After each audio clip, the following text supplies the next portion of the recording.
If you want to know which individuals and teams are most likely to win an NCAA championship over the next couple of years, then you've come to the right place. This is the ultimate incoming freshman class of 2019 guide, and I'm going to take you through all these stats in the top 25 and top 100 wrestlers incoming freshmen into college in the country. And it's so incredible, full of stats. I've taken all these stats, put them together to help you understand where wrestling is going to be over the next couple of years. So let's stop stalling and start talking wrestling.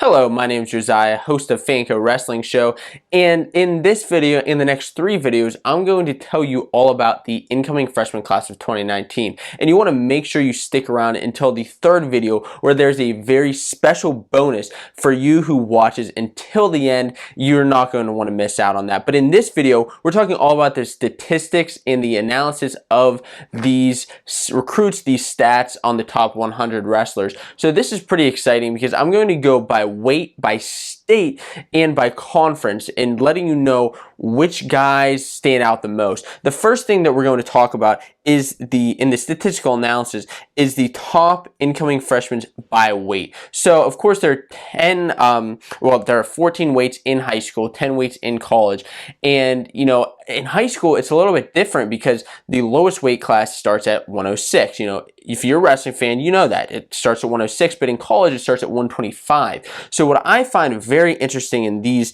statistics is that in the top 100 wrestlers in the country, there were 0 top 100 recruits at 106 and 113 pounds. So, you know, this is something I've heard a little bit about and seen that, you know, guys who may have been lower weights in the first couple years, they want to bulk up and get to that 120, 125 weight class so that they can actually, you know, be a recruit, be a top recruit in the country. And that's what we see right here. That's the first thing that kind of stood out to me.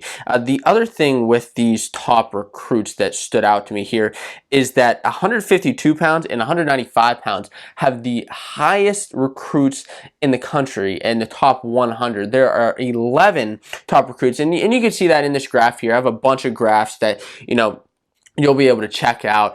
And in here, 152 pounds has 11 recruits. And you know, this is a very solid weight class. These are guys who maybe they bump down a little bit to 149, or maybe they can bulk up in college over the first, you know, redshirt freshman year, get up to 157 pounds.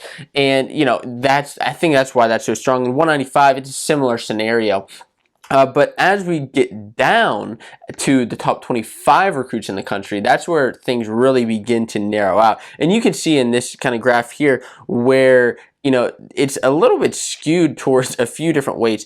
And those weights are 132, 145, 160, and 182. So none of the top, you know, the top weights I just mentioned at 52 or 95 are actually in the top 25. Now, they do have a couple, but there's other weights I just mentioned, you know, 32, 45, 60, 82. They have 3 each of the top 25 wrestlers, top 100 wrestlers in the country.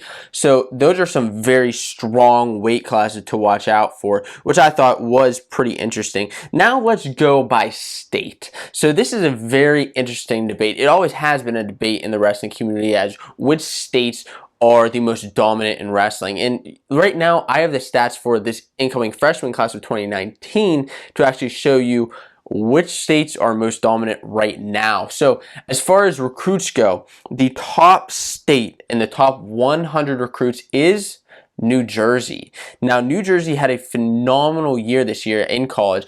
You know, Mekhi Lewis winning, although he's not wrestling for Rutgers, they're wrestling at Virginia Tech, still New Jersey native. Same with Anthony Cassar. And then, of course, you have Suriano and Anthony Ashnell, who wrestled very well this year. You know, New Jersey really showed up, and they have the top 12 out of the top 100 recruits in the country. And actually, as you narrow down further, they have 4 out of the top 100, but we'll get to there in just a bit. 4 out of the top 25, my bad. And then we get to Pennsylvania, which has 12 of the top 100 recruits as well. Then Ohio, Illinois, California. So these weights, these 5 states, New Jersey, Pennsylvania, Ohio, Illinois, and California, they account for 48% of the top 100 recruits. 48% of the top 100 recruits. That just blows my mind. You know, that these states are such wrestling powerhouses that they are able to get all these recruits. And the next state that kind of comes in, and I'm not going to go through every single state. You see it in the graph here, but I just want to point out some important things. Colorado has some very strong recruits this year, and 5 recruits out of the top 100. And that's a state where I wouldn't necessarily think would get some strong recruits, but as you'll see in these upcoming video series, they have some strong talent coming in, and they're going to be a really upcoming state in wrestling. And then Iowa also has 5, but not in that top 5. You know, dropping out a little bit. Which Iowa, you know, you think that they're one of the top wrestling states in the country, and they are, but that's just that. So you see here in this top 100 states, wrestlers by state, kind of how it goes. You know, you get those top 5, 6, 7, 8 schools, and then it kind of leans off by then going into states that just have like 1 or 2 guys. And then going into the top 25, when you narrow this down, because I think this is really interesting to narrow it down from the top 25, which is really where the next couple of videos are going to focus on, is these top 25 recruits, is where they come from. So the top 25 recruits come from 13 states. 13 out of 50 states is where these top recruits come from, and that's it. And those states still at the top. What's interesting is, as you narrow down, you have Ohio as the #1 state, where they have 5 out of the top 25, then New Jersey, then Pennsylvania. So as you see in this graph here, it's pretty interesting to see where that goes. So the top states, you know, these states are all powerhouses. They're all, you know, over the next couple of years, they're into the future, foreseeable future, they're going to be competing against each other for which state is the best. Is Pennsylvania the best? You know, I'm a Pennsylvania native. I think Pennsylvania is the best, but let me know in the comments below which state you think is going to be a force to reckon with. But we're not done yet, because now let's go by conference. Which conferences are these wrestlers going to? So as you see kind of by this graph right now, you can see that the top conference is, by kind of a landslide, is Big Ten, and then Big 12. So Big Ten and Big 12 make up for the majority of recruits, and that makes sense because they have some of the biggest powerhouse schools, but they account for over 50% of the top 100 recruits. And like I said, that just makes sense. But then we have ACC coming in 3rd, pretty strong, and then EIWA, and then MAC. And then so on and so forth. And you have a couple of guys who are still undecided in that top 100. They'll definitely be making their decisions over the next couple of weeks, because, you know, it's time to graduate to high school and move on to college, and it's time to make that decision. But there are still guys who are undecided, which is fine. And, you know, I counter for that in here. But as far as which school recruited the most, which school recruited the most top 100 guys? Well, that's Cornell. Cornell had 7 out of the top 100 guys. Of course, they're in EIWA, not a Big 10 or Big 12 school, but 7 of the top 100 recruits.